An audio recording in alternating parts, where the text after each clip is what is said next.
mga walang nakaupo sa silya, hindi lahat na-occupy. Parang singit-singit na lang natin yung iba. Marami pang bakante eh. Yung sa third table, meron pa ba mga apat o tatlo. Kasi sabi mo kasi mga ano muna eh.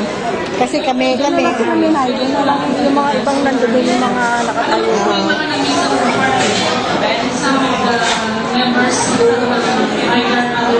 Si Mantimonera nasa baba.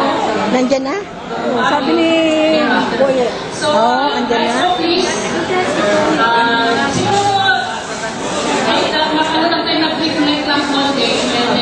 realize na isang lagi tayo, bakit ang tayo buo ito, pamilya ito, base sa pagmamahala, respeto sa bawat. Anak ni Manunggoy. Oh, hi! Hello! How are you?